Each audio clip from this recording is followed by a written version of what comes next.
반갑습니다. 안녕하세요. 예, 먼저 저희 프라임 인터뷰 시청자 여러분께 인사 좀 부탁드리겠습니다. 안녕하세요. 보자기 아티스트, 한복 디자이너, 자연주의 살림꾼 여러 가지 이름으로 불리는 이효재입니다. 반갑습니다. 지금 벌써 이제 수식어들을 쫙 설명들을 네. 해주셨는데 네. 요즘 뭐 개인적으로는 그 퍼스널 브랜딩의 시대라고는 하지만 그럼에도 불구하고 정말 자신만의 이름으로 브랜드를 가지고 있는 분들, 그렇게 구축한 분들은 정말 실제로 많지 않거든요. 그런 의미에서 오늘 또 이효재 선생님 네. 정말 오늘 모시게 돼서 굉장히 영광스럽게 생각을 네. 합니다. 네. 반갑습니다. 일단 지금 패션 디자이너이기도 하고 한복 디자이너 또 보자기 아티스트 여러 가지 이제 설명을 좀 해주셨는데 네. 오늘 하나하나 좀 네. 그걸 좀 파헤쳐 보도록 하겠습니다. 이효재 선생님이 골라주신 첫 번째 키워드 바로 자연주의가 되겠습니다. 자연주의. 그 수식어 중에 자연주의 살림꾼이라는 말도 있더라고요. 제가 스스로 지은 이름이 아니고 네. 애칭처럼 별칭처럼 그렇게 불러주신 거예요. 그래서 왜 이런 이름을 액세서리처럼 달고 사나 생각해 봤더니 서울에 살아도 교통이 불편한 산 아래 찻집에 살고 뭐 이렇게 고달픈 모습을 보고 응원처럼 자연주의 살림꾼 이렇게 불러주시는 것 같아요. 근데 지금 오늘 이제 저는 처음 뵀는데 그 마치 약간 그 알프스 소녀랄까요? 네. 사실 제가 알기로는 연세가 좀 있으심에도 불구하고 네네.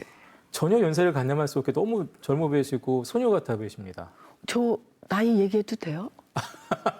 제가 강요 안 했습니다. 네, 예, 저 말씀하시는 건. 68살이고 세상에. 네, 68살이에요. 이게 뭐 글쎄요 자연주의의 비결입니까? 그러니까 자연주의로 인해서 이런 젊음을 유지하고 계신 걸까요? 이 비결은 뭘까요? 비결 글쎄요.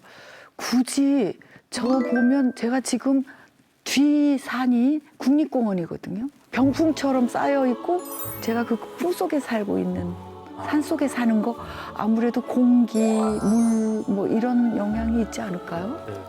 뒷산으로 국립공원을 가지고 사는 사람은 거의 많지 않은데 네, 저 정말 행복해요.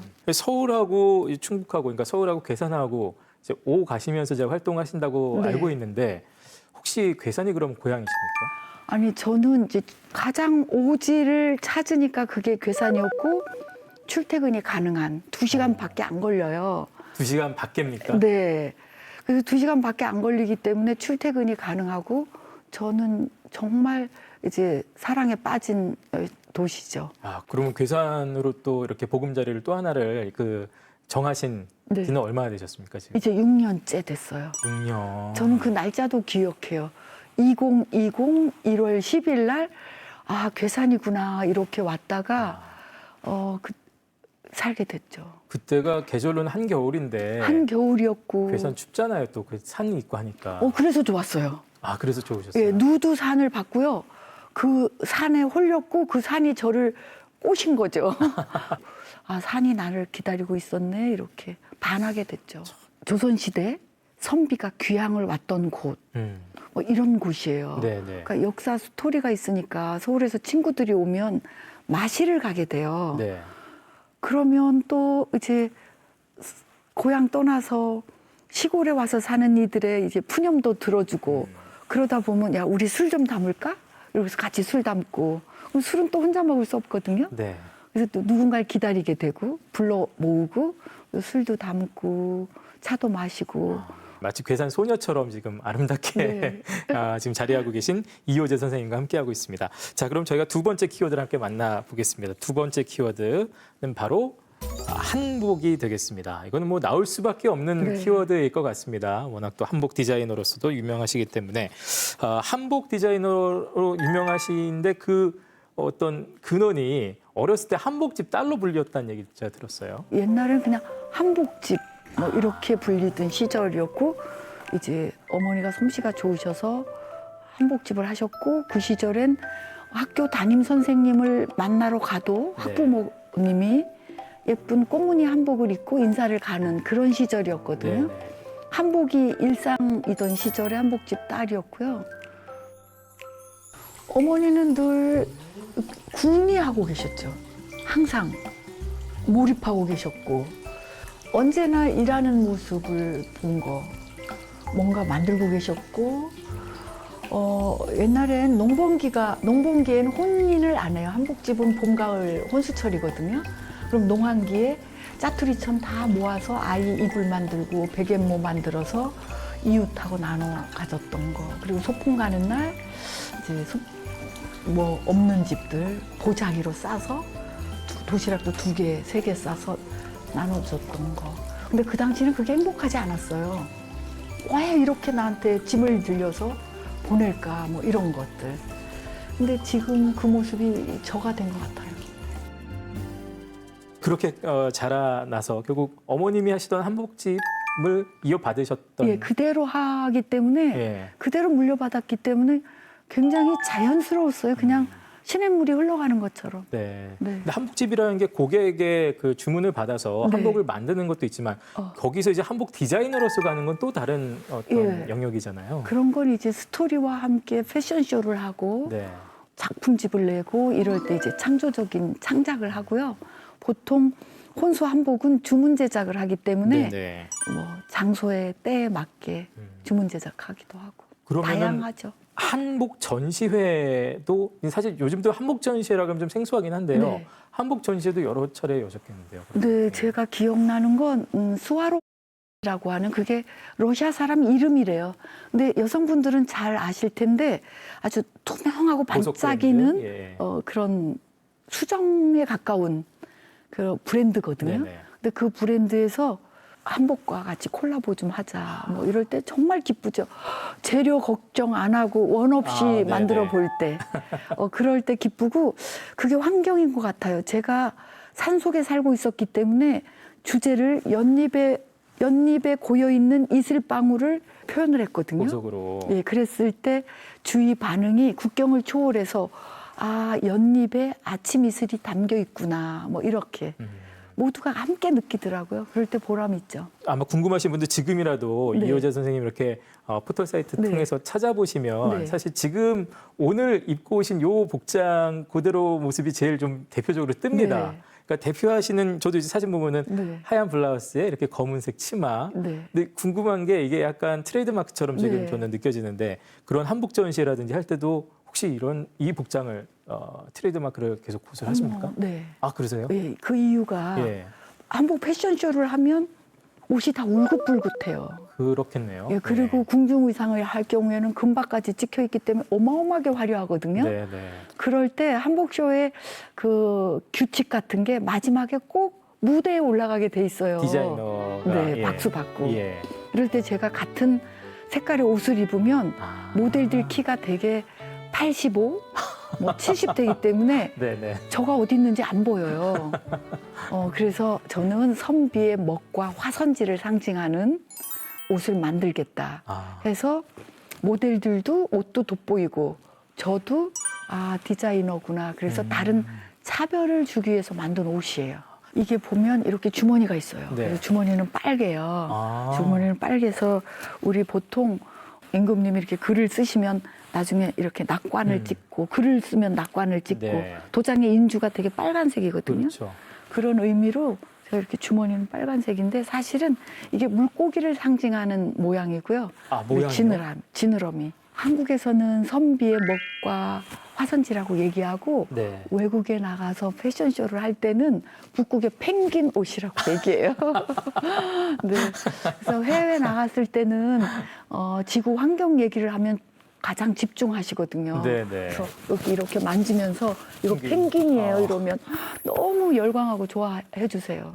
그러면서 이제 환경을 또 주제로 네. 얘기하시면 또 외국인들도 쉽게 금방 공감하면서 이효재 선생님께 더 좀 친근하게 다가올 수 있는 여러모로 그 브랜딩, 퍼스널 네. 브랜딩에 굉장히 전략적이십니다, 네, 진짜. 네. 네. 자, 저희가 이효재 선생님과 함께하고 있는데 이쯤에서 밸런스 게임을 좀 준비했습니다. 네. 둘 중에 하나를 그냥 편안하게 네. 직관적으로 고르시면 되겠는데요. 누군가 이제 맞춤 한복을 선생님한테 의뢰를 했어요. 선생님이 정권을 가지고 두 방향 중에 하나를 만들 수가 있습니다. 첫 번째는 디자이너의 생각은 철저히 배제가 좀 됐지만 정말 고가의 고품질의 전통 한복이냐 아니면 10만 원대 정도 되지만 효재 선생님의 의중이 철저히 반영된 효재 스타일의 실용 한복이냐 둘 중에 어떤 거를 만들고 싶으십니까?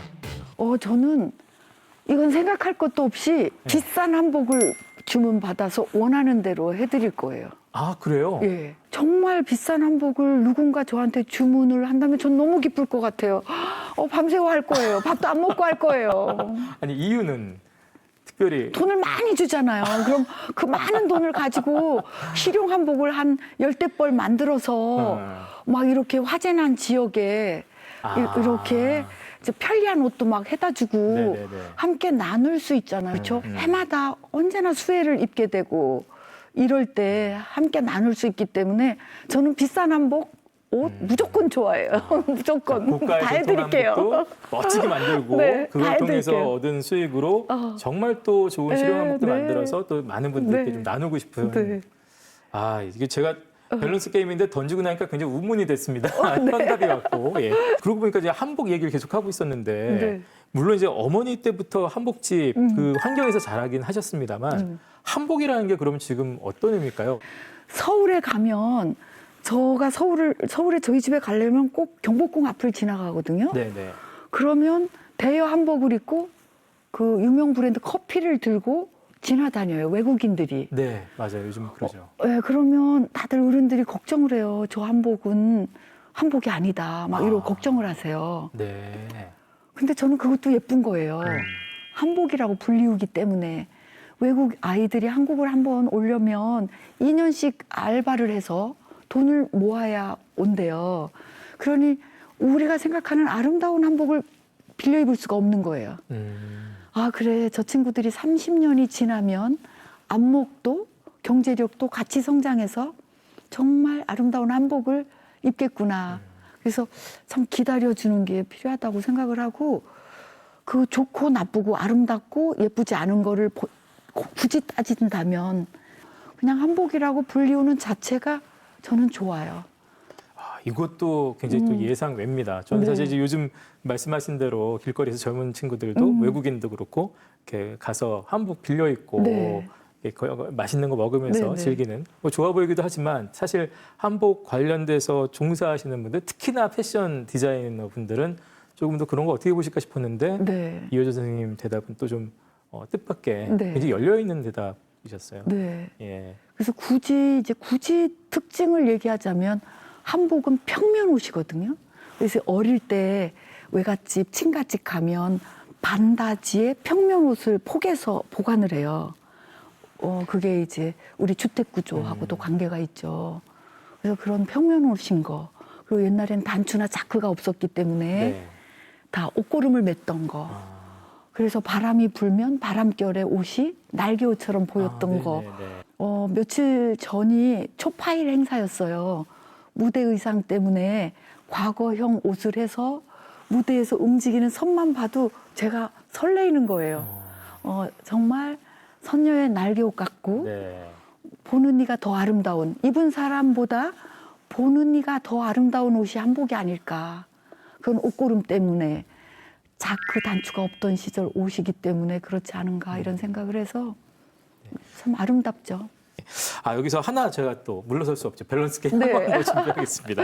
이번에는 하나의 직업을 선택하시는 거예요. 둘 중에 하나. 네. 한복 디자이너 대 자연주의 살림꾼. 그러면 선택은? 0.001%의 전 자연주의 살림꾼. 그래요? 네. 야, 이거 오늘 계속 저 예상이 빗나가는데요. 네. 한복을 이렇게 사랑하시고 네. 그 식견이 높으셔서 당연히 한복 디자이너를 하실 줄 알았는데 네. 자연주의 살림꾼 고르셨어요? 네. 살림꾼이라는 얘기가 이제 30년 전만 해도 저희 어머니 세대는 어머니가 옷도 짓고 밥도 잘하고 온갖 일을 다 잘하는 사람을 살림꾼이라고 불렸어요. 근데 여성들에게도 직업이 생기면서 우리가 세분화되고 살림이 저처럼 특별한 것으로 보이는 거죠. 그래서 저는 저를 불리우는 이름이 다양한 것도 어쩌다가 아침 방송에 보자기 싸는 거 보면 보자기 싸는 사람. 6시 내 고향에서 음식을 하는 거 보면 음식하는 사람. 그리고 추석 명절에 무슨 특집 방송에 뭐 패션쇼 하는 장면이 나가면 한복 만드는 사람. 네. 그래서 불리우게 됐는데요. 이걸 총체적으로 하나로 보따리에 싼다면 살림꾼이죠. 네. 자연주의 살림꾼을 선택을 네. 하셨습니다. 지금 살림꾼 얘기가 나와서 사실 요즘은 그 집안의 인테리어들도 네. 다들 굉장히 좀 관심들이 많으시잖아요. 지금 이 계절에 조금 꿀팁처럼 줄 수 있는 집안 인테리어 비법이 있다면 뭐가 있을까요? 어떤 거 좀 신경 쓰면 가장 좋을까요? 인테리어의 가장 중요한 부분이 공기라고 생각하거든요. 공기, 우리 마시는 공기. 예, 공기. 어. 그래서 어느 집에 방문을 탁 열었을 때 그 냄새, 내음 굉장히 중요하기 하고요. 인테리어를 비싼 가구를 갖다 놓고 신형 TV를 놓고 이런 게 아니라 정말 안주인의 세심한 배려. 그래서 우리 분업화된 이 시대는 그 디테일인 것 같아요. 네. 섬세함, 그래서 공기, 그리고 저가 특별해 보이는데 자세히 보면 특징이 있어요.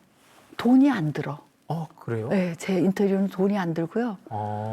그리고 제가 되게 빈티지해 보이고 예, 약간 그 고가 느낌이 좀 나는데 실제로 그래서- 돈이 안 들어요? 왜 돈이 안 들어요. 주변에 있는 돌멩이, 그리고 저희 집 와서 보시면 그냥 주변에 있는 나무들 갖다가 인테리어하고 그 특별함의 위치를 잘 찾아주는 것, 그런 것 때문에 그렇게 별점을 잘 주시는 것 같고요. 검색되는 것은 감동이 없거든요. 딱 검색하면 얼마, 어디서 맞아요. 다 나와 있어요. 예. 그래서 감동이란 다른 느낌의 따뜻함 같아요. 제 인테리어 특징은 검색이 안 되는 거, 가격 검색이 안 되는 거죠. 자, 이쯤에서 저희는 또 세 번째 키워드로 네. 바로 또 이어가 보겠습니다. 자, 이게 나와야죠. 자, 세 번째 키워드는 바로 보자기가 네. 되겠습니다. 사실 이게 너무 궁금했어요. 왜냐하면 이제 한복 디자이너까지는 우리가 이해를 했어요. 근데 네. 보자기 이제 아트 얘기를 하는데 아니 보자기가 아트가 된다고 이렇게 지금 생각도 이렇게 떠올리시는 분들도 있을 것 같아요. 어떻게 이렇게 보자기 아트로 눈을 좀 돌리게 되셨는지 어떤 특별한 계기가 좀 있으셨습니까?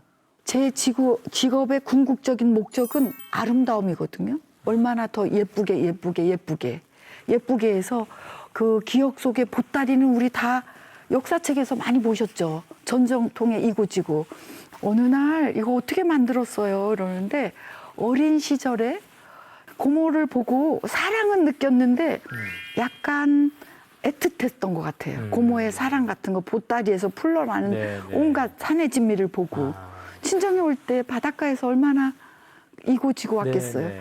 그래서 똑같은 고모님의 이고진 보자기 보따리를 저는 이렇게 가방으로 만들었어요. 지금 순식간에 정말 가방이 됐네요. 이렇게 하면 이게 네. 20초가 안 걸려요. 어, 그래서 세상이 바뀌어서 이게 이제 고모님들이 이고 왔던 친정 나들이가 이제는 공항 패션이 되는 거예요. 아니 이게 그래서- 진짜 아티스트네요. 지금 정말 평범한 네. 그 네모난 그 보자기 천을 가지고 말씀하시면서 뚝딱뚝딱뚝딱 네. 금방 야 근데 너무 멋있어요. 지금 이렇게 팔에 딱 걸치셨는데. 근데 이게 예. 이거를 주름을 잡으면 치마가 되는 거고요. 그래서 그게 한복의 시작이죠. 천 한 장의 시작. 네. 그리고 서양에 이제 행사하러 가면 보자기를 목에 묶어줘요. 그러면 아무 말 저는 안 했는데 다 얘기해요. 오, 슈퍼맨. 그럼 제가 그거 뺏겨서 가방 만들어주고. 그래서 우리가 이제 전통을 굳이 얘기하지 않아도 보자기 한 장으로 그들이 가슴으로 느끼더라고요. 네네. 환경 문제로 같이 함께. 그러면 효재만의 어떤 보자기 아트의 특징이 있다면은 뭐라고 좀 설명해 주실 수 있을까요? 저는 재사용. 재사용. 예, 재사용이고요. 하고 싶은 미래 다시 쓸 수 있다. 한 가지가 이런 사용했던 보자기를 다 가지고 철조망 싸는 이벤트 하고 싶어요. 그리고 얼마 전에 증평에 토성이 있어요. 네. 그 토성을 바느질하고 남은 자투리로 이은 보자기로 토성 싸는 걸 했어요. 보자기를 하는 사람으로 세상에 그 우리 자연의 아름다움과 우리의 역사 그리고 환경 문제를 좀 아름답게 우리가 계몽한다는 것은 전쟁을 치르듯이 하는 경향이 있어서 도망가고 싶거든요. 그런데 아름답게 접근해서 함께 하고 싶은 소망이 있어서 철조망 싸는 건 좀 먼 얘기 같아서 토성을 쌌어요. 지키는 마음들은 정말 거룩하지 않아요. 그 텅 빈 아무도 없는 토성에 가서 그 바람을 느낄 때 언젠가 나도 이 바람으로 지나가겠구나. 저절로 철학적인 사람이 되기 때문에 1000년 전에도 사람이 살았을, 어쩌면 나였을, 먼 훗날 나도 바람으로 지나갈, 고사 지내자. 효제 스타일의 고사다라고 생각한 거죠. 그런 아이디어는 어디서 얻으시는 거예요? 제가 우스개로 고민 많이 하면 보자기 신이 내렸어요 이러는데 요즘 시기가 이런 얘기 함부로 하면 오해받기 딱 좋은데 네. 다른 표현이 없어서 제가 결국은 고민하고 궁리하고 보통 이제 친구들을 만나고 컴퓨터를 하고 뭐 여러 가지 사회 활동들을 많이 하시잖아요. 네네. 저는 저하고 잘 지내거든요. 그러다 보면 이제 창조신이 내린다 우스개로 얘기하는데 궁리 끝에 만들어내는 결과물이죠. 그 궁리가 그야말로 좀 천재처럼 네. 번뜩하고 옵니까? 아니면 막 밤새 막 연구하실 때도 있고 그러세요? 어떠세요? 좀 궁금한데요. 저 꿈속에서도 일해요. 꿈속에서도 일하고 끊임없이 하시는 거예요? 예, 그리고 이거 이제 더 이상 쌀 거 없어서 어떡하지? 할 때 거기서부터 새로운 시작이더라고요. 그래서 포기하지 않는 것. 네네. 이제 더 이상 감동 줄 게 없네 하는데 며칠 전에 또 새로운 매듭법이 번뜩 왔어요, 저한테. 지금도 너무 신기합니다. 네, 그래서 끝이 없는 것 같고요. 그래도 항상 끊임없이 네. 그걸 이 속에서는 계속 연구하고 네. 24시간 돌아간다는 얘기잖아요. 계속. 네. 네. 사실 저희가 이제 출연하시는 분들께 애장품을 좀 하나씩 좀 소개를 해주십사 했는데 네. 이미 애장품은 지금 이제 앞에 보자기가 네. 잠깐 좀 근데 색이 굉장히 다양해요. 역시 여러 가지 있는데 혹시 그래도 선생님이 갖고 오신 거니까 가격이 좀 나가는 보자기입니까? 이거 네. 우리가 선물 포장을 하면 어딘가 포장 기부하잖아요, 그렇죠? 예, 예. 그거보다 훨씬 싸죠. 그래요? 그리고 종이는 일단 뜯는 소리가 우리가 이미 이제 거칠어지기 시작하는 예. 거죠. 뜯어봐 이렇게 뜯어요. 그럼 또 이거를 자 여기 앉아서 이렇게 구겨요. 그럼 이것도 이렇게 찾아. 그럼 던지고 내용물 보거든요. 이 과정이 우리가 스스로 모르게 우리 생활에 거친 게 스며드는 거예요. 그럼 이제 소리 톤이 점점 더 거칠어지고 언어도 사나워지는 거죠. 그런데 이 보자기는 풀어봐, 덮어, 뭐 이런. 그래서 아름다운 한국어는 다 보자기에서 나온 것 같아요. 아니 그러면 아까 이제 그 재사용이라는 그 특징을 네. 말씀하시긴 하셨는데 특별히 이제 보자기 아트 작업하시면서 가장 중요하게 생각하시는 거는 어떤 게 있을까요? 이제 보자기를 한번 쌌어요. 그럼 이걸 누군가 풀어. 그러면 이제 개켜서 꼭 어느 집에나 가면 싱크대 서랍 3번째 칸에 쑤셔 박아놓죠. 맞아요. 두 번째도 아니 한 세 번째, 네. 네 번째. 예. 그리고 애구구구 숙여서 꺼내고 또 그 서랍을 꼭 제가 관찰을 하면 발로 이렇게 닫더라고요. 그런데 이걸 제가 이렇게 20초도 안 걸려서 휘리릭 만들어주면 이건 또 눈빛이 그 순간 그렇죠. 무엇인가 탐하는 눈빛을 보신 적이 있으세요? 지금 제 눈빛이 반짝해요. 제 눈빛이 그러지 않습니까? 지금 네. 그 가방을 이제 탐하고 있지 않습니까? 네. 지금? 그리고 이렇게 이제 갈 때 네. 빈손으로 못 보내니까 산속까지 와서 이렇게 뭔가 들기름이라도 담아주려고 이렇게 날 때는 여기 네. 무심했어요. 그냥 무심해서 다니면서 들고 찍고 막 하다가 관심도 없어요. 그러다가 누구 먼저 가는 사람이 꼭 생기잖아요. 네. 그래서 여기다 이렇게 넣어주면 그때부터 저한테 막 애교를 부려요. 이 감동 한 번이 관심을 갖게 되고 배우게 되고 잘하게 되고 전파하게 되는 것 같아요. 네, 네. 그래서 이건 결국 재사용이 나눔이 아닐까. 네, 나눔으로 이어져서 참 세상이 신기합니다. 따뜻해지는 것 같아요. 네.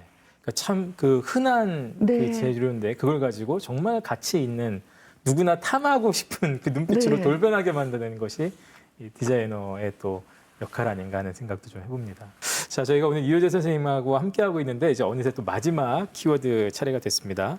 이번 마지막 키워드는 이거 좀 의외인데요.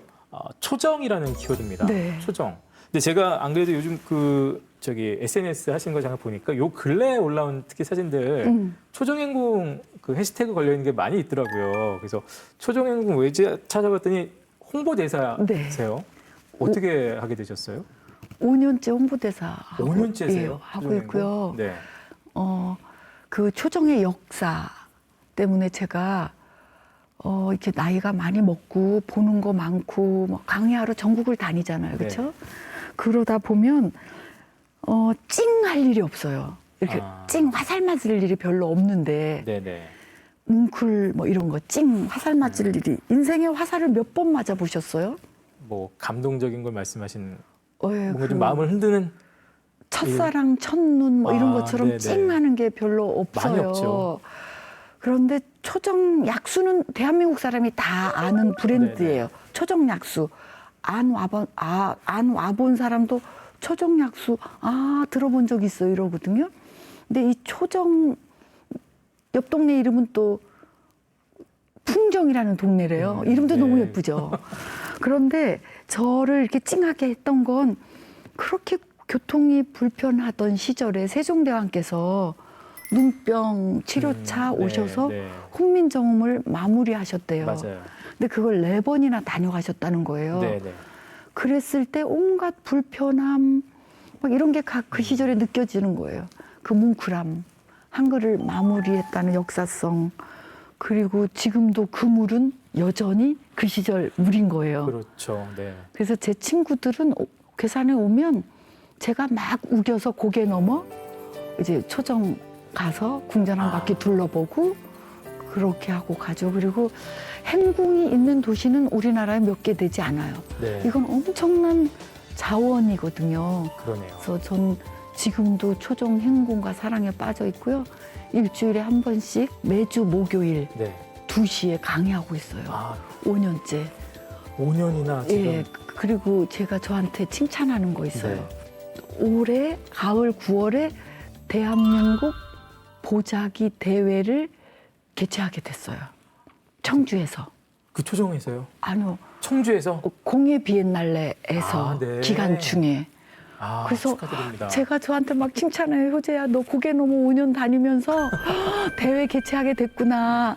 네. 첫 대회 개최하고 그러면 이제 잘 이어서 가면 우리 전통 문화와 이제 환경 문제를 동시에 담고 있기 때문에 이건 굉장한 브랜드가 될 것 같아요. 그럼 올해 청주 공예 비엔날레를 가면 네. 방문하시는 분들은 이제 그 효자 선생님의 그 뭐 보자기 관련한 예, 보자기와 함께 전국의 이제 공예인들과 함께 이제 대회가 1회 대회, 전국 대회가 그 보자기로 어떤 대회예요? 그러면 정확하게는? 보자기의 쓰임새가 다양하기 때문에 네네. 우리가 덮으면 이불이고요. 가리면 커튼이거든요.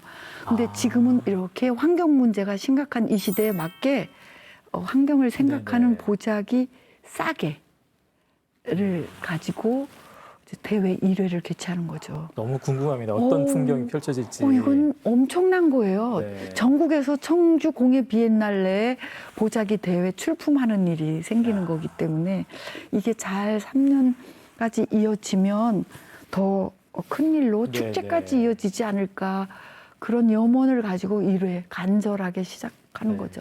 이 보자기라는 일상생활에 어떻게 보면 참 흔하고 평범한 것들에서 그 가치를 길어 올리는 네. 그 디자이너로서 오랫동안 살아오셨는데 이런 삶을 통해서 궁극적으로 좀 전하고 싶은 메시지 또 효자 선생님의 철학, 그 생각, 네. 관통하는 생각은 어떤 것일까요?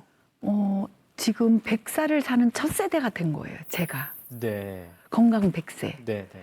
근데 보통 제 친구들은 다 은퇴했거든요. 68세이니까. 그렇죠. 근데 저는 지금 새로운 시작을 하고 있는 거죠. 네, 산속에서. 아마 미래의 제 모습이라고 하면 건강한 100세 롤모델로 진행형으로 살고 싶어요. 그 진행의 한가운데서 저희가 좀 다시 한번 모시고 싶다는 생각이 꼭 그렇게 할게요. 불러주세요. 그렇습니다. 자, 이쯤에서 네. 저희가 마지막 질문 드리겠습니다. 이효재 선생님에게 자연주의란? 저의 자연주의란 현장에서 가장 행복한 거죠. 현장에서. 제가 뉴욕에 있다고 해서 뭐 서울에 있다고 해서 괴산 산속에 있다고 해서 달라지는 게 아니고 그냥 현장에서 이렇게 보면 막 자연이 저를 불러요. 그래서 그걸 잘 자연과 함께 그냥 자연스러운 거가 자연주의가 아닌가 싶어요. 그 환경에서 자연스러운 것. 저가 사실 세상의 속도에 따라가지 못하는 사람이거든요. 그런 사람이 그대로 살고 있는 모습을 보고 환경을 보호하는 사람처럼 보였고 아끼는 사람처럼 보이는 거죠. 산속에서 걸어 다니기도 하고 눈이 오면 걸어 나가야 되거든요. 이런 생활을 옛날이나 지금이나 만끽하고 살고 있어요. 그런데 환경 문제가 심각하고 우리는 선진국형으로 살고 있죠. 다 서양 옷을 입고. 근데 과거의 모습으로 사는 저를 보고 우리 거를 지키고 있네. 근데 사실 못 따라가는 거예요.